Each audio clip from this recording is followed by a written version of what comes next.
আসসালামু আলাইকুম রহমতুল্লাহ। শহীদ S A Memorial polytechnic ইনস্টিটিউটের পক্ষ থেকে তোমাদের সবাইকে স্বাগতম জানাচ্ছি। বরাবরের মতোই আজকের ক্লাস নিয়ে হাজির হয়েছি আমি মোহাম্মদ হারুনুর রশিদ। আজকে আমরা ইলেকট্রিক্যাল সার্কিটের ধারণা ওই অধ্যায়ের কয়েকটি ম্যাথ সলভ করব। আমরা গত ক্লাসে দুইটি ম্যাথ সলভ করেছিলাম। বিশেষ করে এই অধ্যায় থেকে একটা ম্যাথ অবশ্যই পরীক্ষায় থাকে, এজন্য এই অধ্যায়টা খুবই গুরুত্বপূর্ণ এবং এই অধ্যায়ের যে ম্যাথগুলো এগুলো পুরো লাইফের জন্যই গুরুত্বপূর্ণ। তো সেহেতু এই সিরিজ প্যারালাল এবং মিক্স সার্কিটের যে সমাধানগুলো আছে এগুলো আমাদেরকে বুঝে বুঝে করতে হবে। তোমরা যারা গত ক্লাসটা দেখেছো আশা করি অঙ্কগুলো বুঝতে পেরেছো। এবং আজকে আমরা গতকালকে গত ক্লাসে আমরা যেহেতু একটু লং প্রসেসে অঙ্কগুলো করেছিলাম, আজকে শর্টকাটে কিভাবে করা যায় এই অঙ্কগুলাই সেই বিষয়গুলো দেখব। আর দুই একটা নতুন অঙ্ক দেখে আজকের অধ্যায়টা আমরা আজকে এখানে শেষ করব। তো তোমরা যারা ক্লাসে জয়েন করতেছো তো সবাই তোমাদের নাম তো অবশ্যই তোমাদের আইডিতেই দেয়া থাকে। তোমাদের টেকনোলজি সবাই ইলেকট্রিক্যাল, চাইলে কমেন্ট করতে পারো। আজকে আমরা একটা অঙ্ক সলভ করব তোমাদের বইয়ের উদাহরণ 30 নাম্বার। তোমরা যারা ক্লাসে জয়েন করতেছো অবশ্যই ক্যালকুলেটর এবং খাতার সামনে নিয়ে হাজির হও, কেননা আমাদের ম্যাথমেটিক্যাল টার্ম আছে যেগুলো ক্যালকুলেটর দ্বারা সলভ করতে হবে। এটা হচ্ছে উদাহরণ 30 নাম্বার। এখানে বলা হয়েছে যে নিচের বর্তনীর সমতুল্য রোধ বলতে টোটাল যে রোধটা সেটা আমাদেরকে বের করতে হবে। 10 ওহম রোধে ভোল্টেজ ড্রপ কত হবে, এবং এখানে দেখো আমাদের একটা রোধের মান আছে 10 ওহম। এই 10 ওহম রোধের ভোল্টেজের মান বের করতে বলা হয়েছে এবং মোট কারেন্ট অর্থাৎ মোট কারেন্টটা বের করতে বলা হয়েছে। প্রথমে দেখো আমাদের অঙ্কটা একটু বুঝতে হবে। আগের মতোই এই অঙ্কটাতে সমতুল্য রোধ বলতে আমরা বুঝাই যে এই সোর্সের আড়াআড়িতে একটা মাত্র রোধ, কিন্তু এখানে অনেকগুলো রোধ থাকার কারণে, অনেকগুলো রেজিস্ট্যান্সের মান থাকার কারণে আমরা এগুলোকে সিরিজকে সিরিজ এবং প্যারালাল কানেকশনকে প্যারালাল হিসাব করে টোটাল একটা সমতুল্য রেজিস্ট্যান্স বের করব, যেটা আমরা অলরেডি গত ক্লাসে দেখেছি। আজকে একটু শর্টকাটে দেখব। এর পরবর্তীতে বলা হয়েছে এই 10 ওহম রোধের ভোল্টেজ ড্রপ কত। তাহলে আমরা এই পয়েন্টের অর্থাৎ এই দুই পয়েন্টের ভোল্টেজ আমাদেরকে জানতে চাওয়া হয়েছে এবং এট লাস্ট বলা হয়েছে যে টোটাল কারেন্ট কত, অর্থাৎ এই সার্কিটের টোটাল কারেন্ট কত। তাহলে দেখো খুবই সিম্পল। প্রথমে যদি আমরা টোটাল রেজিস্ট্যান্স দেখি, তো আমি গত ক্লাসেই বলেছিলাম যে যেদিকে আমাদের সোর্স থাকবে তার অপোজিট সাইড থেকে যদি আমরা হিসাব করে আসি তাহলে এটা খুব সহজে আমরা এই সার্কিটের সমতুল্য রেজিস্ট্যান্সটা হিসাব করতে পারবো। তাহলে সার্কিটের লাস্ট থেকে যদি আসি, দেখো এখানে 10 ওহম এবং 20 ওহম এই দুইটার রেজিস্ট্যান্স আছে। আচ্ছা, এই দুইটার রেজিস্ট্যান্স কি অবস্থায় আছে, অর্থাৎ কোন ধরনের কানেকশনে আছে? দুই ধরনের কানেকশনে থাকতে পারে, একটা হচ্ছে সিরিজ আর একটা হচ্ছে প্যারালাল। আর তোমরা যারা ক্লাস দেখতেছো তারা চাইলে তোমরা কমেন্ট করতে পারো এই বিষয়গুলো, যেহেতু তোমাদেরকে প্রশ্ন করতে পারি না। তাহলে এখানে দেখতে পাচ্ছি যে এই যে 20 ওহম এবং 10 ওহম এই দুটো রেজিস্ট্যান্স যদি আমি পুরো সার্কিটকে বাদ দিয়ে দেই তাহলে এই দুটো রেজিস্ট্যান্স আমরা দেখতে পাচ্ছি যে প্যারালাল কানেকশন অবস্থায় আছে। আচ্ছা, প্যারালাল কানেকশন কি এটা অলরেডি তোমরা জেনেছো যে দুইটা রেজিস্ট্যান্স যখন একটা কমন পয়েন্টে থাকে এবং অপর মাথাগুলো আরেকটা কমন পয়েন্টে থাকে তখন দুটো রেজিস্ট্যান্স প্যারালাল অবস্থায় থাকে। আর আমরা প্যারালাল অবস্থার হিসাবগুলো করেছিলাম যে দুটো রেজিস্ট্যান্স যদি প্যারালালে থাকে তাহলে উপরে গুণ এবং নিচে যোগ করেছিলাম। তাহলে দেখো তোমাদের এই যে এই অংশটুকুর রেজিস্ট্যান্স মান কত আসে, উপরে আসতেছে তোমার 200, নিচে আসতেছে 30। এটা হচ্ছে আমাদের এই যে এতটুকু অংশ, এই অংশটুকুর রেজিস্ট্যান্সের মান। কিন্তু আজকে আমরা এভাবে ভেঙে ভেঙে করব না, আমরা একবারে ক্যালকুলেটরের মাধ্যমে সলভ করার চেষ্টা করব। তোমরা একটু খেয়াল করো। এখানে দেখো আমি যদি একবারে লিখি যে এই অঙ্কের সমতুল্য রেজিস্ট্যান্স কত, একটু খেয়াল করো। লাস্ট 20 এবং 10 এটা প্যারালাল অবস্থায় আছে। তো আমরা অঙ্কে জ্যামিতিতে দেখেছিলাম যে এটা একটা প্যারালাল সিম্বল, এই চিহ্নকে প্যারালাল বলা হয়। তাহলে আমরা এখানে বলতে পারি যে 20 একটু ভালোভাবে খেয়াল করো, এটা খুবই গুরুত্বপূর্ণ, কেননা আমরা যখন পরীক্ষায় অঙ্কগুলো সলভ করব অবশ্যই এরকম শর্টকাটে করলে আমাদের সময় বেঁচে যাবে।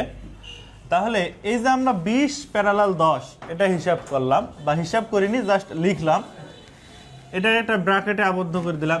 এবার দেখব যে এর সাথে ধরো এই দুটো, এখানে আমি একটা রেজিস্ট্যান্স হয়ে গেছে অলরেডি, তাহলে ওই একটা রেজিস্ট্যান্স হওয়ার পরবর্তীতে এই রেজিস্ট্যান্স বা এই রেজিস্ট্যান্স, যদি যেহেতু এখানে দুইটা রেজিস্ট্যান্সে আসতেছে, দুটাকে একসাথে হিসাব করব।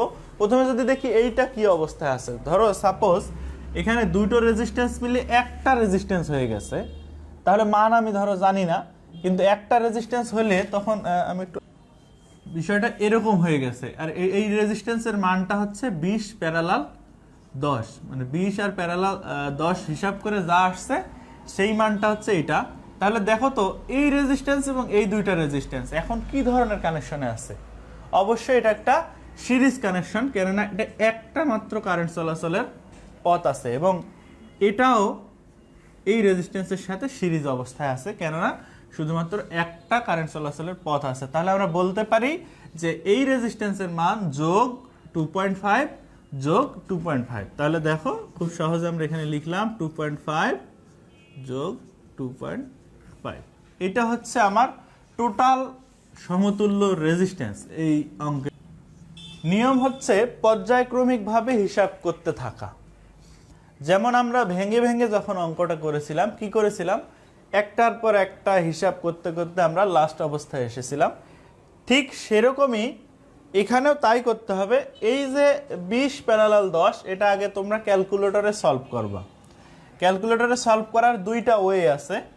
একটা হচ্ছে যে আমাদের যেটা আমরা শিখেছি, 20 উপরে গুণ নিচে যোগ, তাহলে হচ্ছে আমাদের এই রেজিস্ট্যান্সের মানটা পেয়ে যাব। এছাড়াও আর একটা ওয়ে আছে, সেটা হচ্ছে দেখো আমরা যখন কোনো রেজিস্ট্যান্সকে প্যারালালে চিন্তা করি, তখন আমরা যে 20 গুণন 10 এবং 20 যোগ 10 এটা পেয়েছি, কোথার থেকে পেয়েছি? এখান থেকে পেয়েছি, তাই না? তাহলে এখান থেকে যদি পাই, তো এই যে 20/20 এটাকে আমরা সরাসরি বলতে পারি যে 20 ইনভার্স 1, কেননা কোনো সংখ্যা বা কোনো কিছু যদি 1-এর নিচে থাকে, তখন সেটাকে আমরা সূচকের নিয়মে -1 পাওয়ার দিয়ে লিখতে পারি।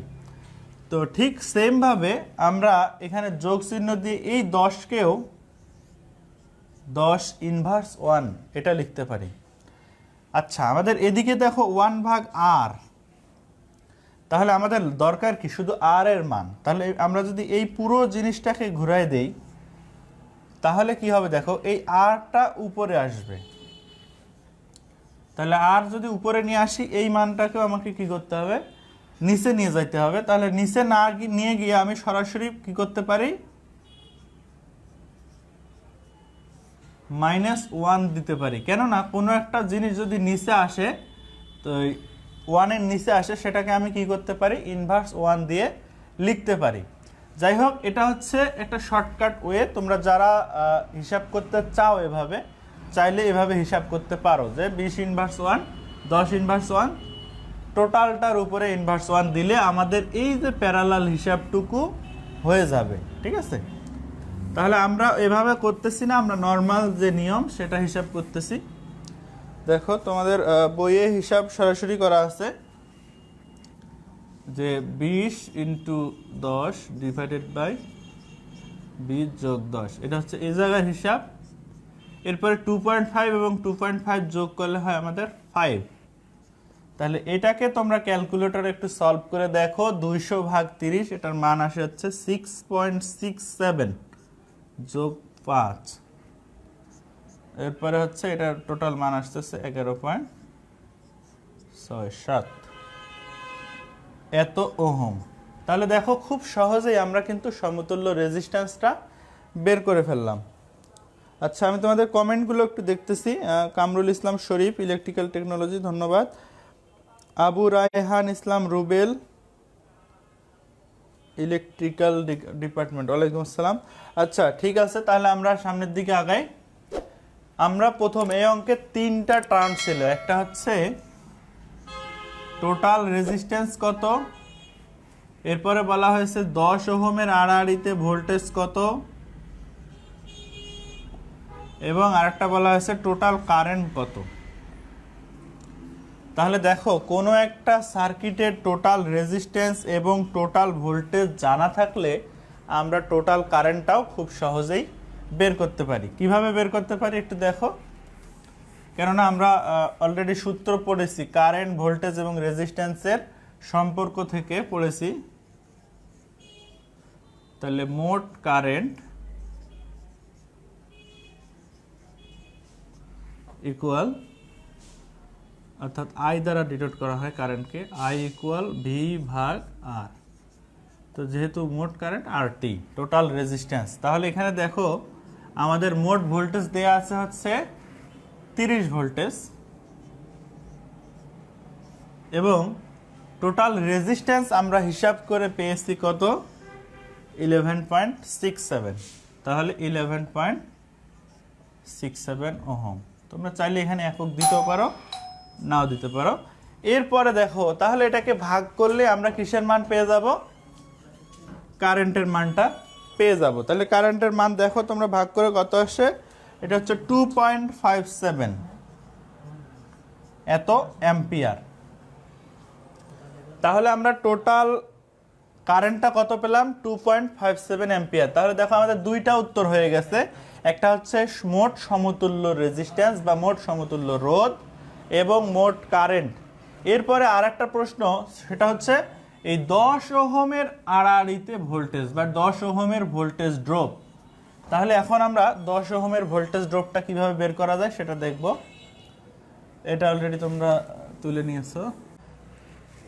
আচ্ছা, প্রথমে একটা বিষয় বুঝতে হবে যে দেখো এখানে 10 ওহমের যে ভোল্টেজ এবং 20 ওহমের একই ধরনের একই ভোল্টেজ ড্রপ কেন, কারণটা হচ্ছে আমরা জানি যখন দুইটা রেজিস্ট্যান্স প্যারালাল অবস্থায় থাকে এর আড়াআড়িতে যেই ভোল্টেজটা থাকে সেই ভোল্টেজটাই সব কয়টা রেজিস্ট্যান্সে হয়। অর্থাৎ প্যারালাল সার্কিটের বৈশিষ্ট্য থেকে আমরা দেখেছিলাম যে প্যারালাল অবস্থায় ভোল্টেজের মানটা সমান থাকে। তাহলে আমরা বলতে পারি যে এই জায়গার ভোল্টেজ এবং এই জায়গার ভোল্টেজটা সমান। তাহলে আমরা কিভাবে এই জায়গার ভোল্টেজ বের করতে পারি, আরেকটা ওয়ে দেখেছি, সেটা হচ্ছে যখন কোনো রেজিস্ট্যান্স সিরিজে থাকে তখন কি হয়, তখন হচ্ছে মোট ভোল্টেজটা ভাগ হয়ে প্রত্যেকটা রেজিস্ট্যান্সে চলে যায়। এরকম যদি হয়, তিনটা রেজিস্ট্যান্স সিরিজে থাকে, তাহলে ফর্মুলাটা হয় কি, V equal to V1 plus V2 plus V3।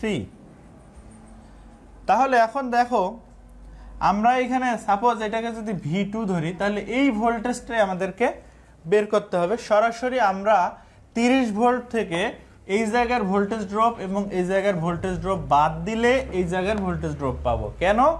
কেননা এই তিনটা ভোল্টেজ ড্রপ যোগ করেই 30 ভোল্টেজ, V1 V2 V3 যোগ করেই টোটাল ভোল্টেজ। ঠিক সেরকমই এই জায়গার ভোল্টেজ, এই জায়গার ভোল্টেজ এবং এই জায়গার ভোল্টেজ যোগ করেই 30 ভোল্টেজ। তাহলে এই দুই জায়গার ভোল্টেজ যদি আমরা বের করি, 30 থেকে এই দুই জায়গার ভোল্টেজ বিয়োগ দিলে আমরা আমাদের কাঙ্ক্ষিত ভোল্টেজ অর্থাৎ 10 ওহমের ভোল্টেজটা পাবো। তাহলে দেখো, তাহলে আমরা এই জায়গার ভোল্টেজটা খুব ইজিলি বের করতে পারি, কেননা আমরা মোট কারেন্টের মানটা জানি, আর মোট কারেন্টটাই এই জায়গা দিয়ে প্রবাহিত হচ্ছে।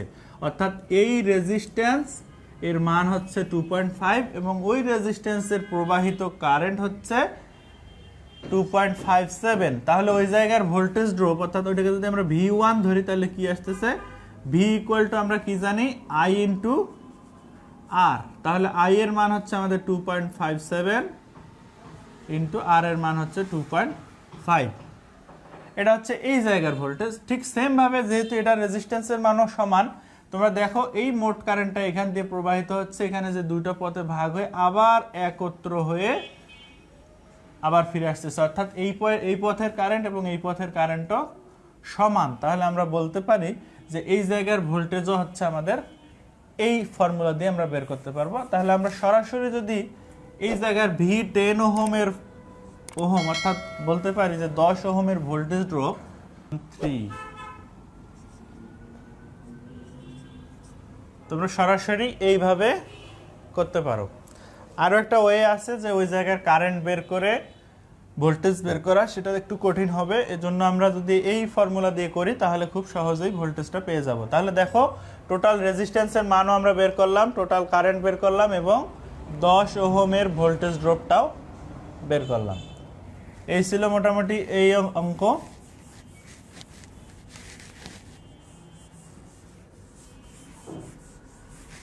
অঙ্ক এখানে বলা হয়েছে যে নিচের সার্কিট হতে মোট রেজিস্ট্যান্স ও মোট কারেন্ট বের করো।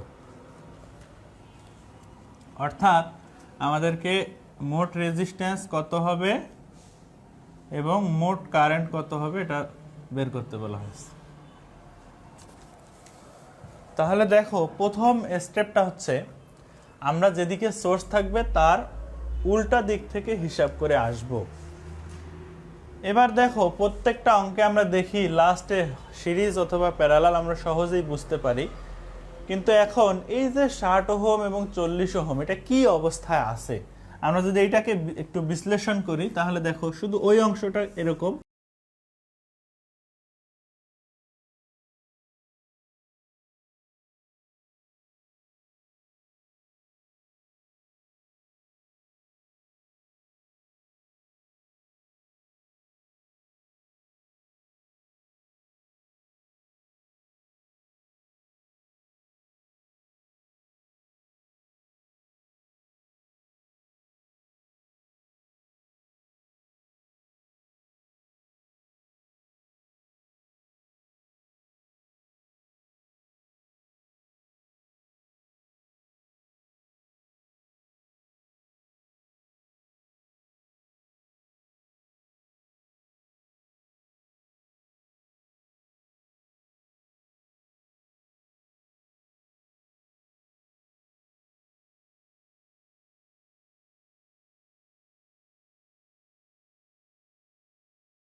যদি কোনো রেজিস্ট্যান্সে দুই মাথা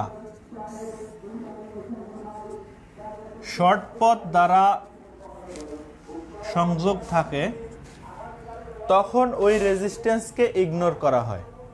আবারও বলতেছি, দেখো, যদি কোনো রেজিস্ট্যান্সের দুই মাথা, এক মাথা না, দুই মাথা কোনো শর্ট পথ দ্বারা কানেকশন করা থাকে তখন ওই রেজিস্ট্যান্সকে ইগনোর করতে হয়। দেখো, এই 40 ওহমের দুইটা মাথা, এই একটা এবং এই একটা, তো এই দুইটা মাথা এখানে দেখো, এই মাথাটাকে একটা শর্ট পথ অর্থাৎ এই পথের এক মাথা, এবং এই পয়েন্ট এবং এই পয়েন্ট পুরোটাই একই পয়েন্ট, যেহেতু শুধুমাত্র তার, তাহলে এটা হচ্ছে এখানে শর্ট পথ দ্বারা আবদ্ধ করা।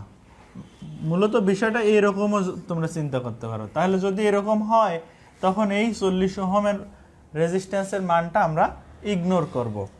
সেমভাবে তোমরা যদি 60 ওহমের ক্ষেত্রে এই একই হিসাব চিন্তা করো তাহলে দেখো, এই পয়েন্ট এবং এই পয়েন্টের মধ্যে একটা শর্ট পয়েন্ট আছে, এই পয়েন্টটা ধরো সাপোজ এই জায়গায় লাগানো, একই তো কথা।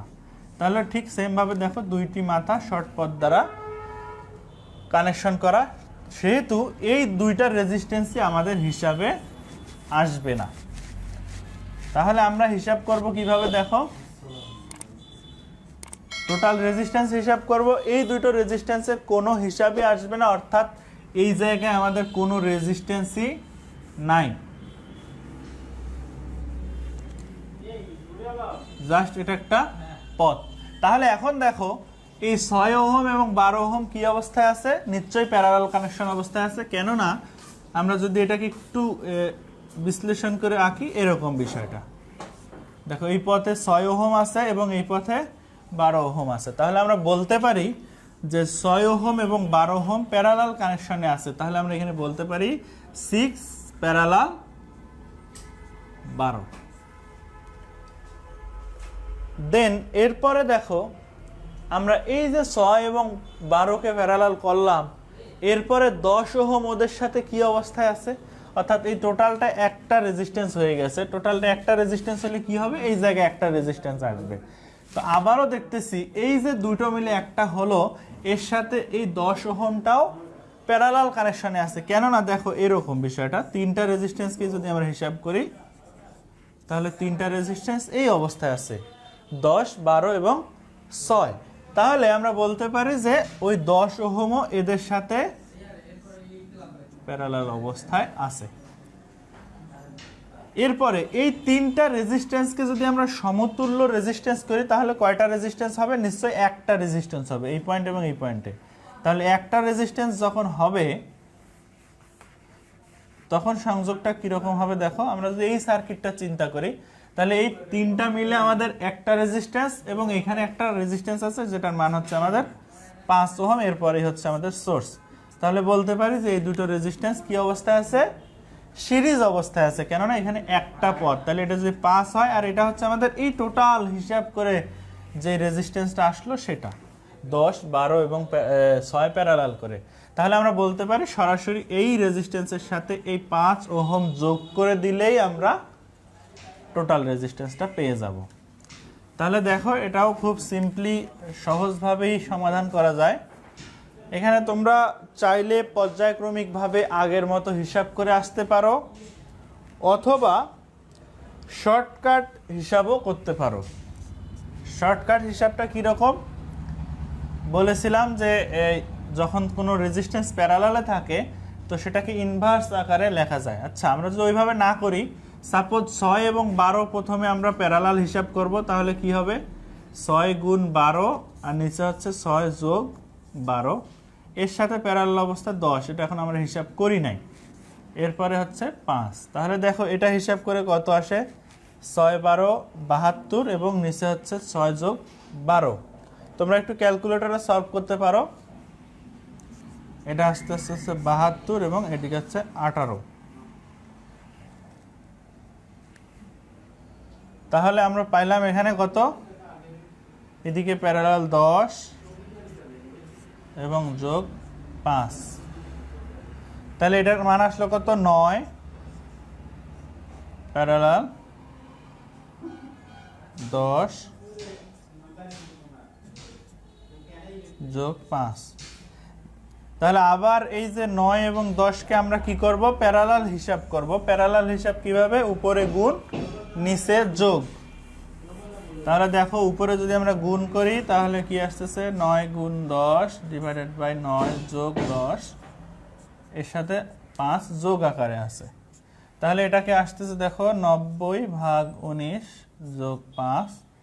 এটা হিসাব করে দেখবে তোমরা, আমাদের রেজিস্ট্যান্সের মান আসে টোটাল। আচ্ছা, আমার কাছে এই মুহূর্তে ক্যালকুলেটর নাই, তোমরা একটু এটা হিসাব করে টোটালটা দেখবা কত আসে। সেটাই হচ্ছে এই অঙ্কের উত্তর। অর্থাৎ সেটা হচ্ছে আমাদের টোটাল রেজিস্ট্যান্স বা সমতুল্য রেজিস্ট্যান্স।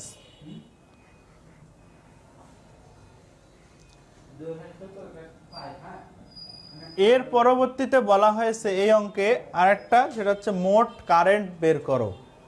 তাহলে মোট কারেন্ট, আমরা জানি কি মোট কারেন্টের ফর্মুলা হচ্ছে যে মোট ভোল্টেজ ভাগ মোট রেজিস্ট্যান্স, অর্থাৎ I ইকুয়াল টু V/R। তাহলে দেখো তোমরা একটু হিসাব করে দেখো, এই জায়গায় ভোল্টেজের মান দেওয়া আছে কত? 150 ভোল্টেজ। এবং আর এর মানটা আমরা এখান থেকে হিসাব করে একটা মান পাবো।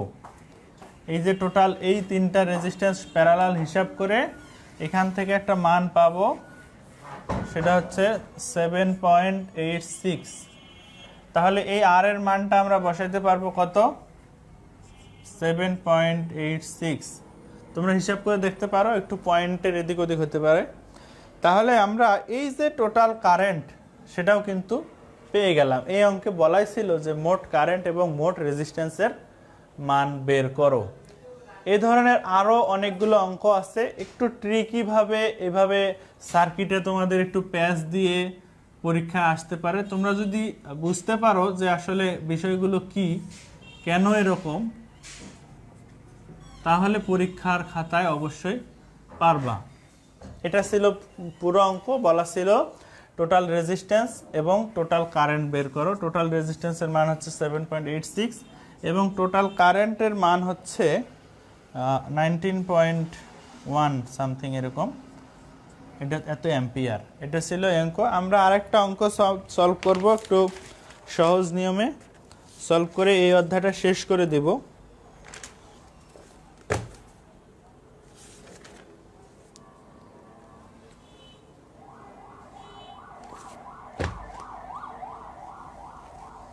আচ্ছা, গত ক্লাসে আমরা যেই অঙ্কটা সমাধান করেছিলাম ওই অঙ্কটাই কিভাবে শর্টকাটে করা যায় একটু আমি তোমাদেরকে দেখাতে চাচ্ছি। তোমাদের বইয়ের উদাহরণ 26 নম্বরে শর্টকাট। আচ্ছা, এই অঙ্কটা আমরা গত ক্লাসে সলভ করেছিলাম একটু লং প্রসেসে। আজকে আমরা দেখব শর্টকাটে কিভাবে করা যায়।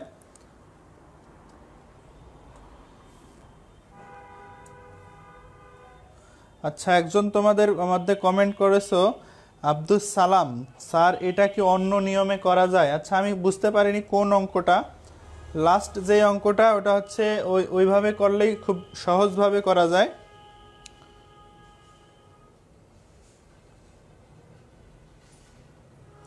যে কোনো নিয়মে তোমরা অঙ্কগুলো সলভ করতে পারো, অঙ্ক হলেই হবে। এখানে এই নিয়মেই যে করতে হবে এমন কোনো নিয়ম না, তোমরা ভেঙে ভেঙে চাইলে করতে পারো বা শর্টকাটেও করতে পারো। আচ্ছা, যাই হোক, আমি এই অঙ্কটা একটু শর্টকাটে তোমাদের দেখাবো। সেটা হচ্ছে আমরা গত ক্লাসে এই অঙ্কটা সমাধান করেছিলাম। এটা হচ্ছে এদিকে ভোল্টেজ দেওয়া আছে, এর মানে আমরা এদিক থেকে ভেঙে ভেঙে একটার পর একটা যোগ করে বিয়োগ করে আসছিল। এখন দেখো আমরা শর্টকাটে এক লাইনে কিভাবে এই অঙ্কটা করতে পারি। সেটা হচ্ছে এখানে দেখো প্রথমে 15 এবং 7 সিরিজ অবস্থায় আছে। তাহলে আমরা বলতে পারি যে 15 যোগ 7, এরপরে এই যোগ করার পরে যেই মানটা আমরা পাই তার সাথে 22 কত অবস্থায় আছে দেখো,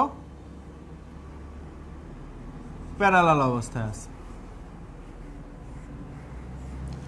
এরপরে এই টোটাল এটা একটা হওয়ার পরে, টোটাল একটার হওয়ার পরে এর সাথে আমরা কি দেখেছিলাম যে এই 5 ওহমের সাথে এই মানটা সিরিজ অবস্থায় আছে, অর্থাৎ আমরা বলতে পারি যোগ 5। এরপরে বলা আছে 16, অর্থাৎ এই টোটালটা মিলে যদি একটা হয়, দেখো 16 এর সাথে কি অবস্থা আছে, প্যারালাল অবস্থায় আছে, অর্থাৎ আমরা বলতে পারি যে এই টোটাল মানটা 16 ওহমের সাথে প্যারালাল অবস্থায় আছে। এরপরে আমরা কি দেখতেছি দেখো, যখন আমরা এদিকে টোটাল একটা হিসাব করে ফেললাম, তারপরে দেখতে পাই যে এই 4 ওহমের সাথে এই মানটা, অর্থাৎ এই টোটাল মিলে একটা হওয়ার পরে 4 ওহমের সাথে সিরিজে আছে, অর্থাৎ আমরা বলতে পারি যোগ 4। এরপরে ঠিক সেম ভাবে এই 12 ওহম এই টোটাল মানের সাথে প্যারালাল অবস্থায় আছে, 12 কি অবস্থায় আছে, প্যারালাল অবস্থায় আছে।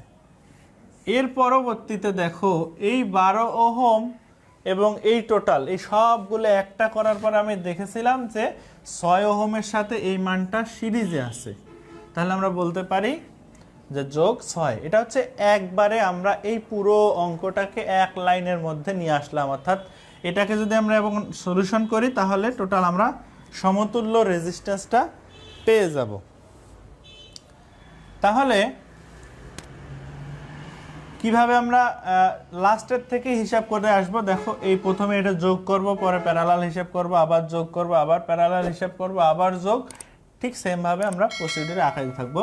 দেখো এখানে আছে 15 যোগ 7, অর্থাৎ আমরা বলতে পারি এটার মান হচ্ছে 22। 15 যোগ 7 22, প্যারালাল 22। দেন আমরা দেখতে পাচ্ছি যে 22 আর 22 দুটো প্যারালাল অবস্থায় আছে। তাহলে 22 এবং 22কে প্যারালাল করলে কত হয় আমরা দেখেছিলাম, যদি দুইটি সমান মানের রেজিস্ট্যান্স প্যারালাল অবস্থায় থাকে তাহলে ওটা অর্ধেক হয়ে যায়, অর্থাৎ r/2। তাহলে 22 আর 22 এর অর্ধেক হচ্ছে 11। তাহলে আমরা বলতে পারি যে এখানে আসবে কত, 11। এই টোটাল মানটা মিলে আমাদের আসবে 11। 11-এর সাথে 5 যোগ হইলে কত হবে, একবারে আমরা লিখতে পারি, অঙ্কটা যেহেতু বড় যেন না হয়। তাহলে 11 আর 5 আমরা সহজেই লিখতে পারি, যেটা যোগ করলে 16 হবে, অর্থাৎ একবারে টোটাল এই কানেকশন হিসাবটা করে ফেললাম। তাহলে দেখো 16 প্যারালাল 16 যোগ 4 প্যারালাল 12 যোগ 6। এবার খেয়াল করো, আবারও ঠিক সেম ভাবে দেখো 16 এবং 16 প্যারালাল কানেকশনের অবস্থায় আছে। তাহলে আমরা বলতে পারি 16 16 প্যারালাল হিসাব করলে আমাদের টোটাল আসবে 8, অর্থাৎ 16 এর অর্ধেক, এবং এর সাথে 4 যোগ হলে কত হবে, 12। অর্থাৎ বলতে পারি এই টোটাল হিসাব করে আমাদের আসতেছে 12 প্যারালাল, এদিকে আছে কত, 12 যোগ 6। ঠিক সেম ভাবে দেখো আবারও এই 12 আর 12 প্যারালাল অবস্থায় আসছে। তাহলে আমরা বলতে পারি 12 আর 12 প্যারালাল করলে আসে 6, এর সাথে যোগ হচ্ছে 6, অর্থাৎ টোটাল রেজিস্ট্যান্সের মান হচ্ছে আমাদের 12 ওহম। তোমরা চাইলে এই যে এক লাইনে এইভাবে আমরা শর্টকাটে অঙ্কটা করতে পারি, সার্কিট প্রত্যেকবারে না আঁকায়ে, কিন্তু বোঝার জন্য প্রথম অবস্থায় তোমাদেরকে একটু ভেঙে ভেঙে অঙ্কগুলো করতে হবে। পরবর্তীতে তোমরা চাইলে এভাবে এক লাইনেও এই অঙ্কটা করতে পারো। এর পরবর্তীতে বলা হয়েছিল মোট কারেন্ট কত। তাহলে এই সার্কিটের মোট কারেন্ট কত হবে, কেননা আমরা মোট রেজিস্ট্যান্স পেয়েছি এবং মোট ভোল্টেজ দেওয়া আছে। তাহলে আমরা জানি কি I ইকুয়াল V/R। তাহলে V এর মান হচ্ছে 8 এবং RT আমরা পাইছি 12 ওহম।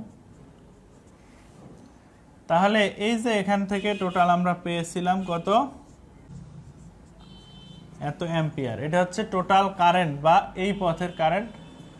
এরপরে আমরা বের করছিলাম এই 6 ওহমের ভোল্টেজ ড্রপ, যেহেতু 6 ওহমের কারেন্ট পাইছি এবং 6 ওহম রেজিস্ট্যান্সের মানও দেয়া আছে, তাহলে আমরা ওহমের কারেন্ট কত পাইছি আমরা দেখো 0.67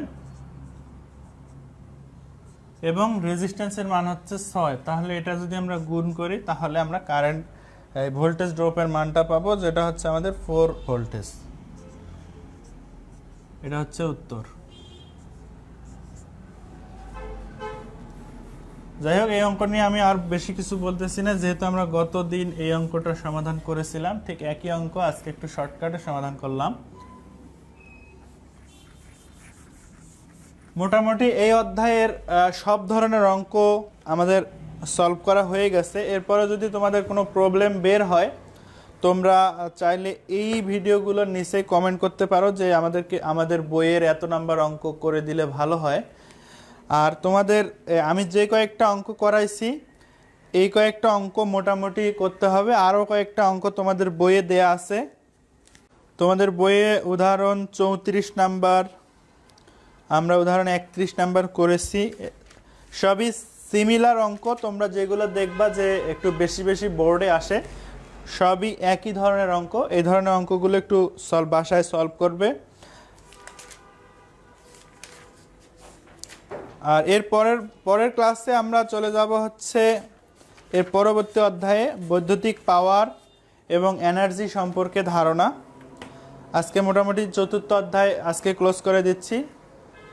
সবশেষে সবাইকে ধন্যবাদ জানিয়ে আজকের ক্লাস এখানেই শেষ করছি। আল্লাহ হাফেজ।